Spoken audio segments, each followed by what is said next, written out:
Hey, what's up guys? Welcome back to the Video Game Beat. My name's Rob and we are here to catch you up on last week's news that you did not get to check out. This show is coming out on Mondays now. If you're listening, it's obviously on Monday. Kind of changing it up that way. Maybe see if I can get more views or listens. I don't know. I'm just trying to switch things up a bit, see how things go. So we came out with the recent XP podcast episode 2. Check that out if you missed it. Let's get right into the news, guys. Starting with news number 1, Anthem's next future depends on EA's upcoming internal review. This comes from IGN's Matt Kim. It reads, in a new report from Bloomberg, EA executives will review the latest version of Anthem Next later this week. Depending on how the project is progressing, EA will continue to back and grow the Anthem Next project or quote unquote abandon the project. BioWare Austin executive producer Christian Daly became the face of Anthem Next, writing 3 blog posts about Anthem Next's development throughout 2020. But according to the report, Daly left the Anthem team in December as part of the management shakeup. BioWare's Casey Hudson and Mark Dara also left the company in December. This is an interesting story and everything revolving Anthem. If you guys don't remember, this is kind of like during the fall of BioWare. We had Andromeda was not a success. Anthem did not deliver on what they promised. And so it was practically a miss. And now they're going back and it's been in talks of been having a huge revamp, but kind of like a redo of the entire game. And it looks like, based on how last week is, we don't have any answers yet, but they were showing off to board of directors what they have done so far. And it was in their hands to decide, are we going to abandon the project or not? I have not played Anthem, and as a matter of fact, it is on the Xbox Game Pass. I've been planning on going on and checking it out just to feel it out and see how the game is, but I'm not quite sure how the future of Anthem looks. I know that BioWare right now is already kind of, I guess you can say, getting some goodwill back from the fans. They are bringing out the Mass Effect the Legendary Edition. Everyone is hyped about the remake of Mass Effect 1. And then they're in talks of creating the next Mass Effect game. Along with that, we are also getting a new Dragon Age game from them. And on top of all of that, they're still working on Anthem Next, which is kind of like the big next update for Anthem. So with all of these things, I'm not quite sure if the board of directors can look at this and say, you know what? Yeah, let's continue putting money into this. I think it's all about money at the end of the day. You can put so much backup behind a project, but if it doesn't something that you can get your money back, I don't think they're really going to want to put their time into that. I'm not quite sure what the future of Anthem looks like. I want this game to succeed. When it first was shown off, I was stoked about it. Of course, when all the reports are coming out about how bad the game was, I didn't waste my time. I didn't want to jump into it and then be disappointed. If Anthem Next is something that they want to continue pursuing and continue backing, well, then that's great for the game. And I actually would be very interested in jumping in at that point, or maybe right now, and get a feel for the game and then see where they can actually take it at that point. Guys, let me know in the comments, what do you think about Anthem? What do you think about Anthem Next? Are you excited about it? And did you enjoy the game when you played it? Let me know. Story number 2, Cyberpunk 2077 developer hit with ransomware attack. This is a 2-part story, okay? We're going to be going to Ars Technica and The Verge. So starting off, Cyberpunk 2077, which is CD Projekt Red, was hit with a ransomware attack that has become the victim of a targeted cyber attack that allegedly exposed the source code for many of its games. In a message the developer shared on Twitter Tuesday morning, the hackers alleged that they stole the closely guarded source code for Cyberpunk 2077, Gwent, which is their card game, and The Witcher 3, including an unreleased prototype of The Last, which is The Witcher 3. Documents relating to accounting, administration, legal, HR, investor relations, and more were also allegedly compromised. While the hackers apparently used ransomware software to lock CDPR out of certain parts of its systems, the company says it should be able to restore access to the data through backups. The company also remained defiant in the face of a ransom demand of an unspecified amount, said it wouldn't negotiate despite a threat to release the stolen data. We will not give in to the demands nor negotiate with the actor, but being aware that this may eventually lead to the release of the compromised data, the company wrote. The demand came with a 48-hour deadline. CDPR says that to the best of our knowledge, the compromised systems did not contain any personal data of our players or users of our services. CD Projekt Red, they can't get a break. They're constantly being hit week after week with something news happening. Something's happening with the game, something's happening with an update that didn't fix something, and then now this. They get hit with the ransomware attack. And it takes a lot of information, along with the fact that they have the source codes, and these people have these demands that they want money in exchange for them giving the data back. Now, I've been reading a lot in regards to these stories and listening to a lot of people talk about it that probably have a lot more knowledge than I do. When it comes to a lot of these ransomware attacks, it's known that a lot of these guys say that they want money. The moment they get the money, they still release the stuff. So as of right now, it looks like CDPR is already counting this as a loss and like, look, you got it. You're going to leak it out there anyways. It doesn't matter. So we're not going to give you money on what you asked for. But it doesn't stop here. Going on to story number 3, this is The Verge's from Nick Stat. Cyberpunk and Witcher hackers auction off the stolen source code for millions of dollars. This is what he writes. The hackers who targeted video game developer CD Projekt Red with the ransomware attack have auctioned off the stolen source code they acquired for a payday of potentially millions of dollars. On Wednesday, leaks of potentially legitimate source code information started appearing on online forums as noted on Twitter by the cybersecurity account VX Underground, a cybersecurity firm called Kela, Kela, which specializes in providing threat intelligence to companies based on analysis of dark web websites and communities, said had reason to believe the auctions are in fact legitimate. They quote say, "We do not believe that this is a real auction by a real seller who accessed the data. The seller offers to use a guarantor and he allows only those who have a deposit to participate, a tactic that is used by many sellers to show that they are serious and to ensure that no scam will occur." This is from a spokesperson from Kela who told The Verge. The story continues. Kela said the starting price of the auction was $1 million, with the higher bids in increments of $500,000 and a buy it now price of $7 million. Only users who deposited 0.1 Bitcoin can participate, which is why this is going to be a hard word for me to pronounce. Kavilevich believed the hackers were serious about hosting the auction and that the material for sale was likely legitimate because it ensures nobody participating in the auction was able to easily scam the sellers. I don't quite know what anyone wants with the source code of The Witcher 3, of Gwent, CDPR. I'm not quite sure what you do with that. I'm just a guy who's talking about this news. I'm just relaying the facts to you guys. I don't quite understand what the hackers want with this. I understand that maybe there's some sort of value in it, but I'm wondering if them putting a price tag on it and by them trying to push the product out there for someone to buy it is them kind of enticing CDPR to be like, okay, here's the money, we want it back. Again, at the same time, this is a weird situation because they're talking about source code right here. But don't forget in the last story, they also had documents that got about accounting, administration, legal, HR, investor relations, and much more. There's a lot of information that's at stake here and that can easily be with the drop of a button on a Reddit forum or any forum, dark web forum, I don't know. A lot of information will be taken out and in the public eye.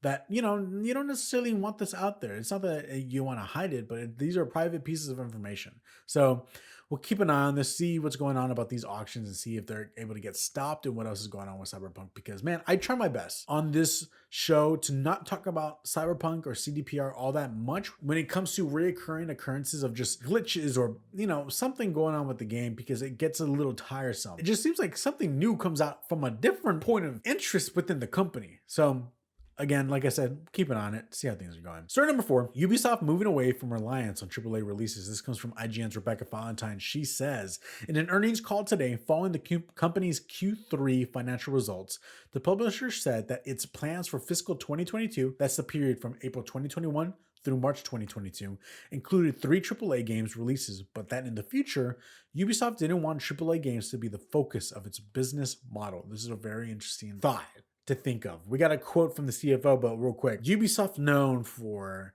Far Cry, Ghost Recon, you name it. The Ubisoft is known for a lot of big AAA games, but the fact that they're wanting to move to a more live service kind of game is interesting and shows where we're at in the state of video games. I don't quite think this is relatable to all other developers. I think, Naughty Dog does extremely well with whatever they put out, and they continue just putting out AAA story games if they wanted to, and no live service games, and they'll be completely fine. But for other companies like Ubisoft, your EAs, your third-party companies, it's interesting to see them make this step to want to kind of start going in the other direction of more live service. Your Fortnites, your PUBGs, your Rocket Leagues, your Warzones, those kinds of games. So we get a quote here from the CFO, Frederick Duguet. He says, "We said for a number of years that our normal template is to come with either 3 or 4 AAA games, so we'll stick to that plan for fiscal 2022. But we see that we are continuously moving from a model that used to be only focused on AAA games to a model where we have a combination of strong releases from AAA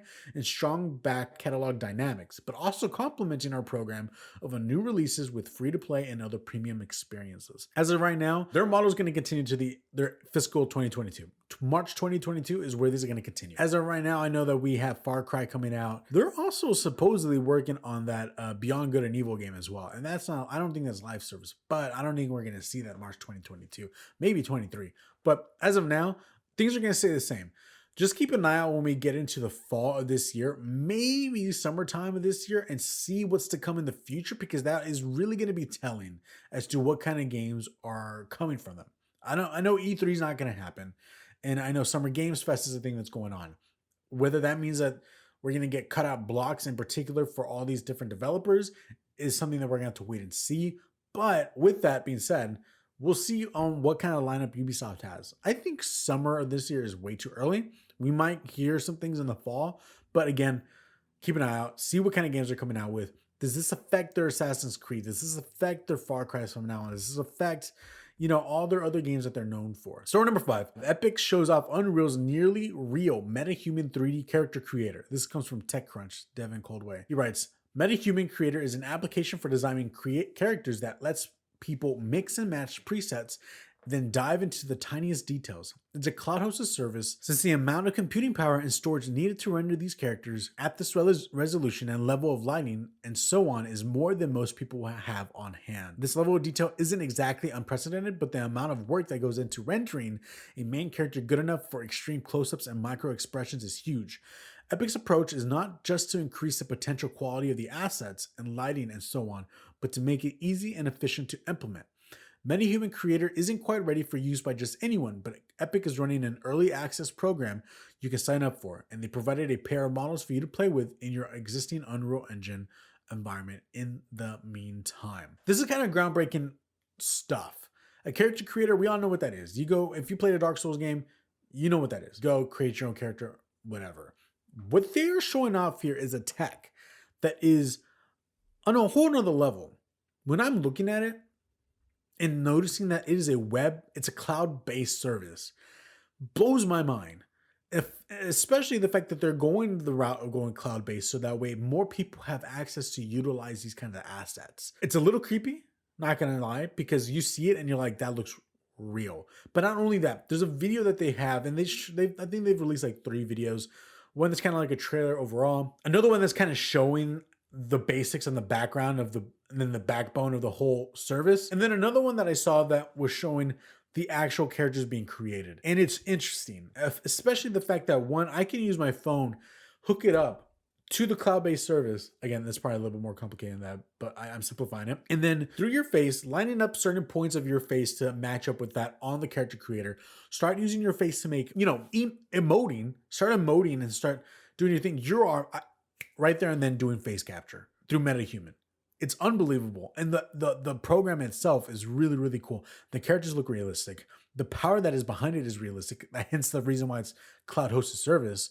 But on top of that, the ability to make whatever you want. This right here is not much so in regards to like, oh, it's just another program. No, this is something that takes so much time to do that they are actually cutting out like the middle piece and then letting you jump to the part that you want to get to. So this is very exciting. And as someone who is very interested in creating games like me, not planning on ever creating like a game on my own that's on the level of The Last of Us, that's nearly impossible, but that there is a program out there like this that is going to simplify that. I can't wait to see what this does and evolve over time.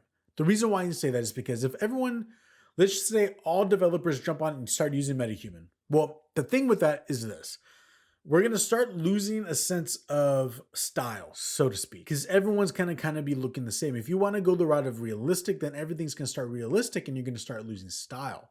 What I'm hoping is that the tech can slowly be evolved over time, that you can probably put a mask over the human face per se, and then utilize your face-to-face capture onto that face and whatever. I don't know if I'm making sense, but I see that this can be utilized and evolved over time. And I know that the big guy of Epic Games came out and recently said that he's very excited for it and can't wait to show everyone what they're working on. So this is very exciting. I can't wait at all.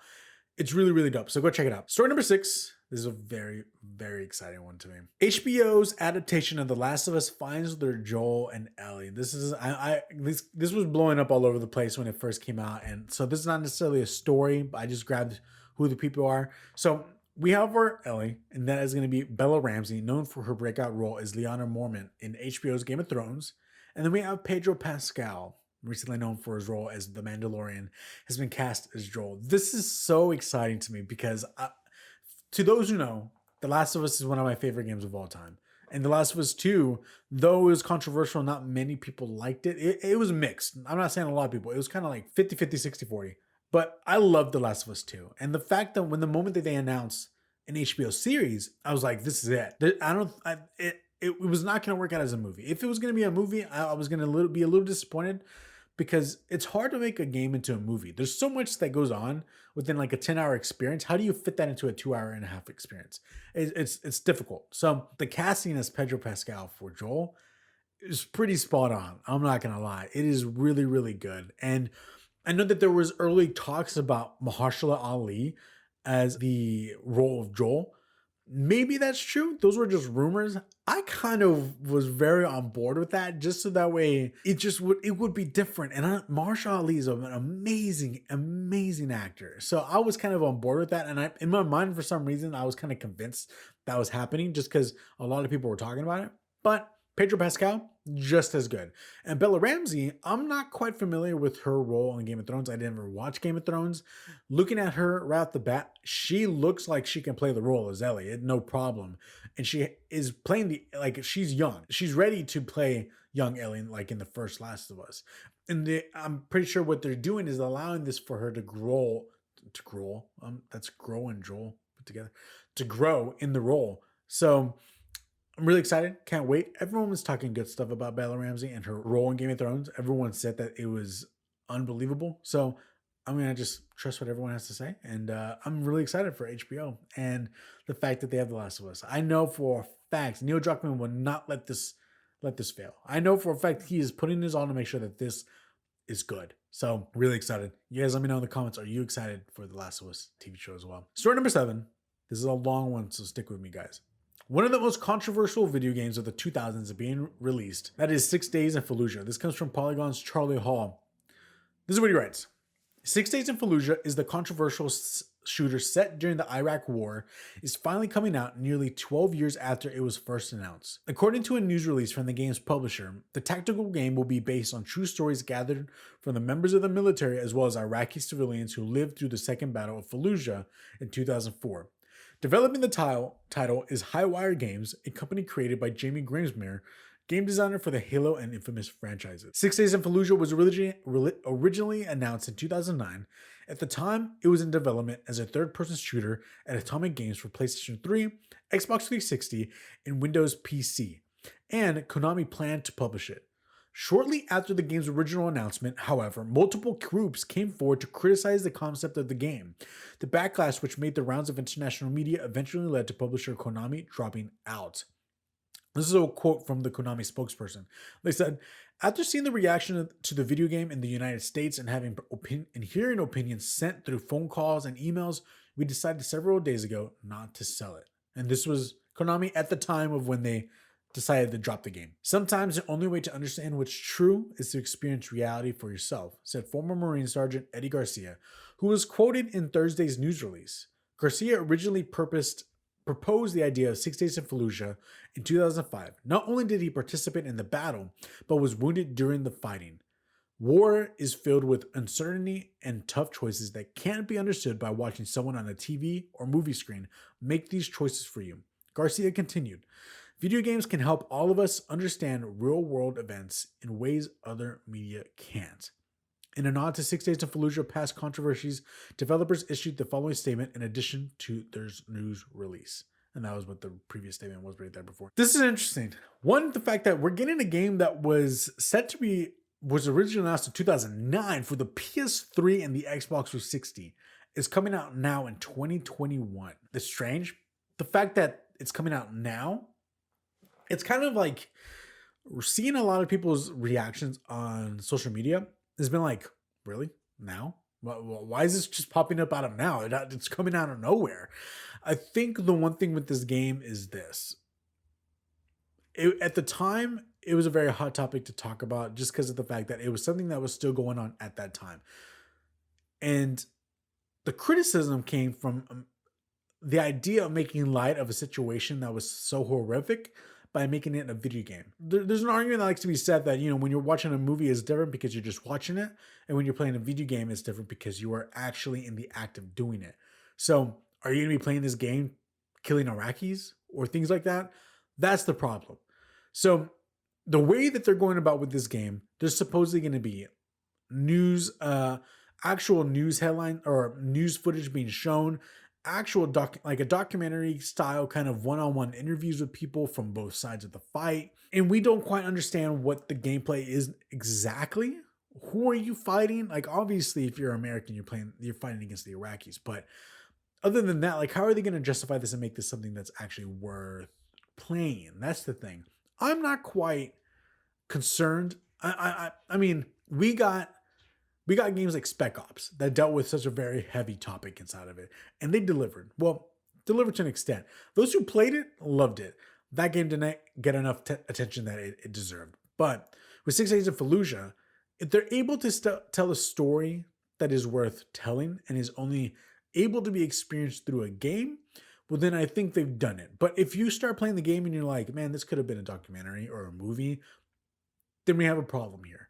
So again, it's hard to say exactly because the game isn't out yet. We haven't seen much of it yet. With them touting around the fact that, look, this is going to be realistic, the most realistic shooting, military shooting game ever. And, we hear that with Call of Duty.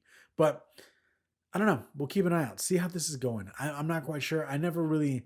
At the time of 2009, dude, I was not thinking about 6 Days of Fallujah. So now that we're 12 years later, we'll see.